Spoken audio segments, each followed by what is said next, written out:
everybody. We are back for part 2 of our DC straight-to-DVD movie special here on H&R Movie Talk. I am HB Gibson with... The Red Hood, RT Mac.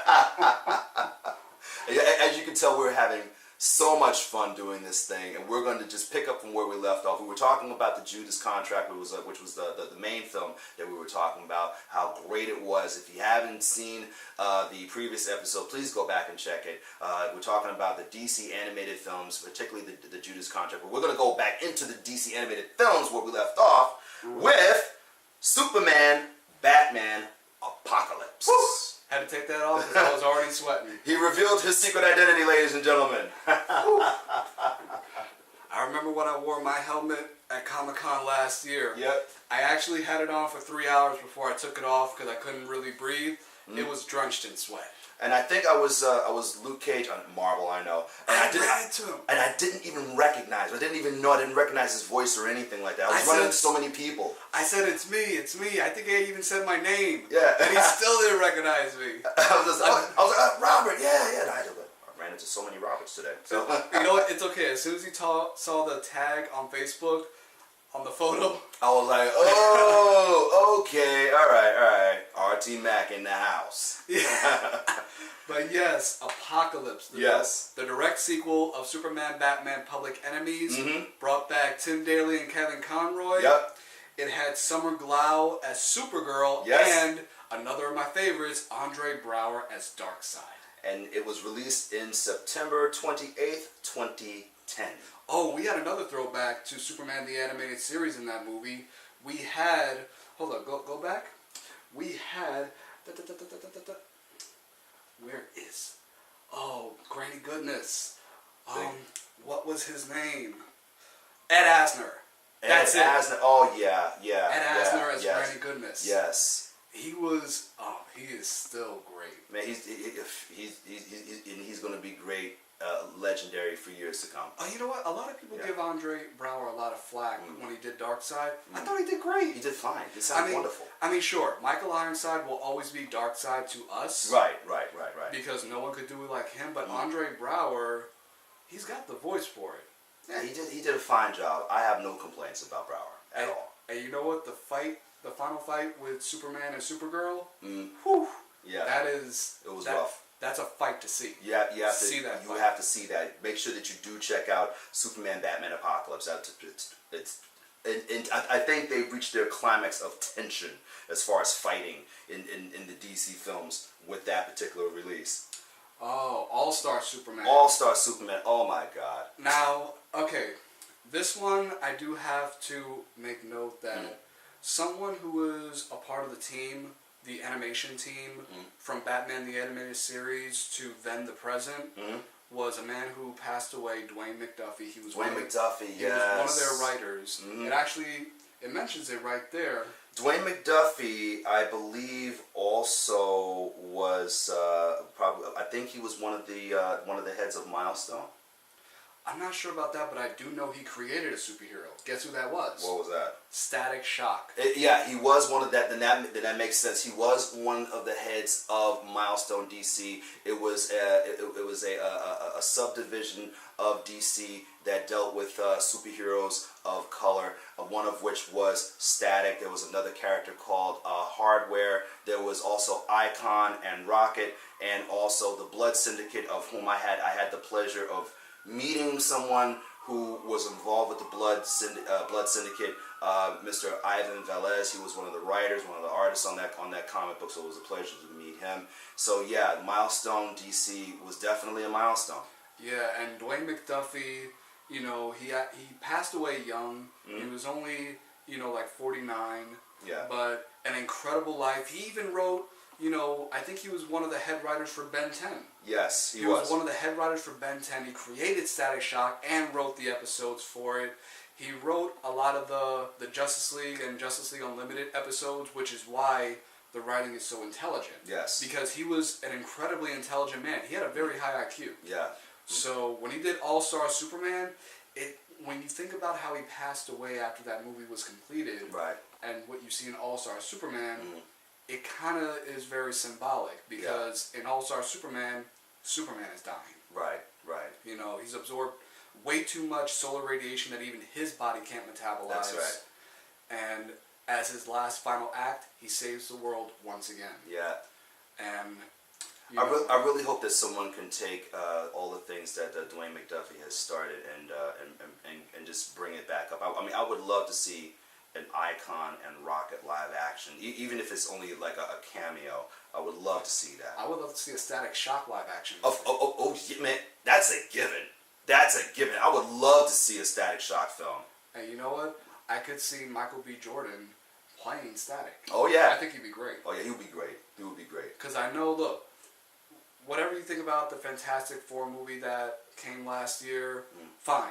Right. But Michael B. Jordan was still good as Johnny Storm. Yes. I'm sorry, he was. Right. So he'd be a good Static. And now this is a film I did not see. I did not see Green Lantern Emerald Knights. Oh, I missed a treat. This is the first, movie that has Green Lantern where Nathan Fillion does the voice for him. This is his first go around as Green Lantern.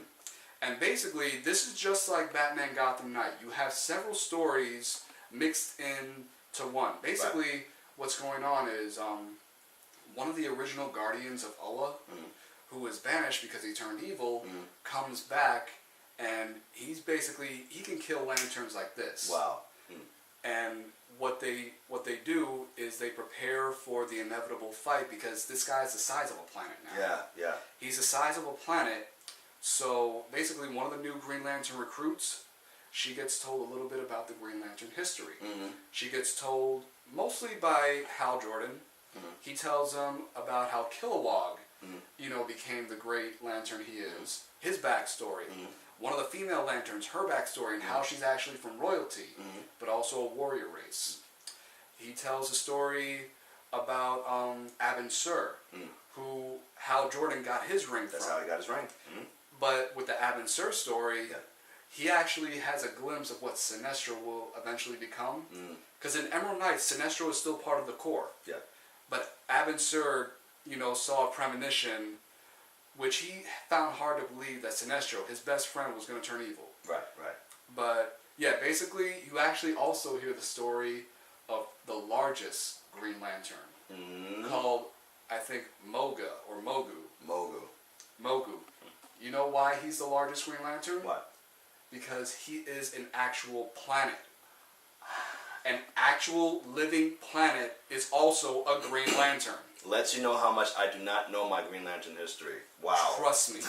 And he has a very important part in the final battle in that movie. Okay. Please see it. Okay, well, I tell you one thing. When in the future, I'm going to do a review of Green Lantern Emerald Knights. Definitely. So, Batman Year One. Oh, jeez. Wow. See, very underrated film. Yeah. This was very underrated. Not a lot of people talk about this one. Yeah, it was released on October 18th, 2011.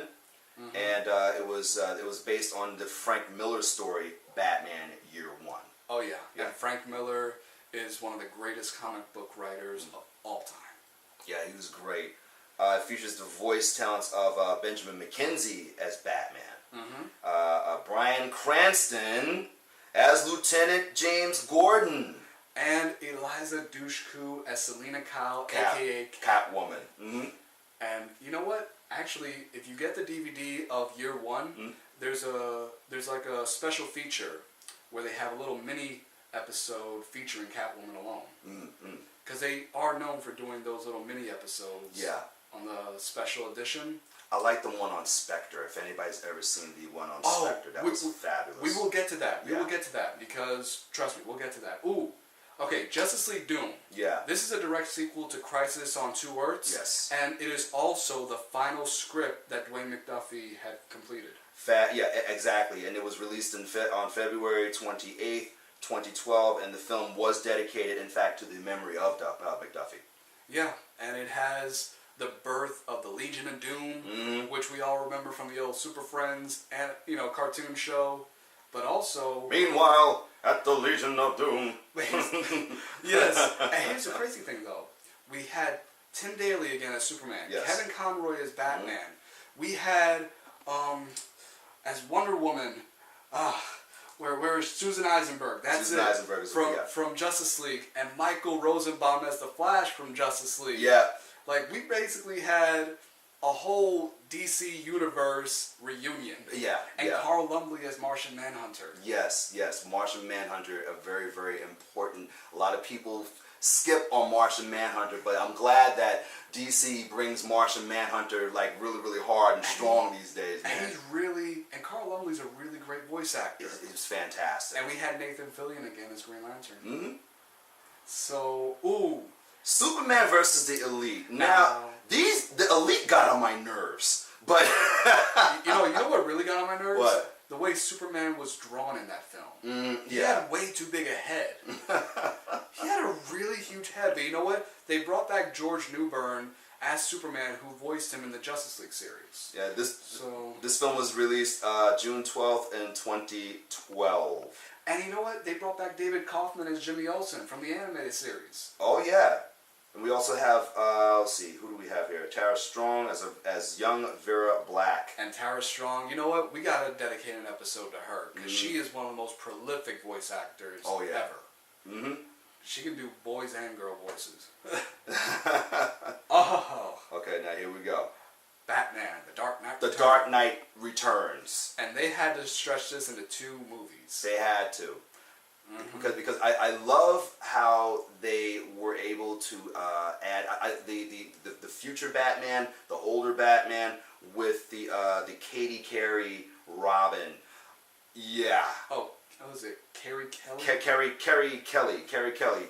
Short red hair, wears the green shades, that Robin. Yeah. And, the second part, of course, has the battle between Batman and Superman. Which brings us to Batman versus Superman. Segway and segue back. But you know what? I will say, though, as much as I like Batman versus Superman, I think Dark Knight Returns did their fight a little more justice. I think so, too. Yes. They really hit a home run with that. Part 2 concentrated on the Joker and Superman arcs of the graphic novel was released on January 29th, 2013, and the film featured the voice talents of Peter Weller this time. You know him from RoboCop, Peter Weller. You couldn't get it out. Yeah, because it was such a good one. I loved how Peter Weller's voice sounds as Batman. He sounds like an old, cynical Batman. Please do check it out. And Ariel Winter from Modern Family does Carrie Kelly. Yeah. So, it was a great opportunity for her to show her other talents. And we think she did a great job. And now we come to Superman Unbound. Did you see that one? Did not see that one. Okay. This is like when Superman encounters Brainiac for the first time. And you know what? They actually did a throwback reference to War of the Worlds. Because you remember how we win in War of the Worlds? Yeah. You remember the movie, the original movie? I remember War of the Worlds. Yes. How did we end up winning that? It was basically the natural parasites that we have in the air. They couldn't take our air. They couldn't take our our microbes that we're so used to. They couldn't take it. Exactly. And Brainiac had that same problem. So imagine the simplest things can actually be your greatest weapons. And actually, that movie did have Supergirl, but she's only there in the beginning. All right. Now this one, I would probably say was probably out of all the Justice League films, and a lot of them were very dramatic. A lot of them really touched your heart and everything. But this, by far, to me, although great, was pretty freaking depressing. Yeah, it was. Justice League, the Flashpoint Paradox. I mean, you have Kevin Conroy again as Batman, and fun fact, I think for the voice of Superman, we had Sam Daly, Tim Daly's son, as Superman. Yeah. So he passed the role on to his son. How cool is that? But you have Flash, who Reverse Flash really messes with his mind, and actually forces. He doesn't force him, but he suckers him into doing something that no one is ever supposed to do, and that's messed with the fabric of time.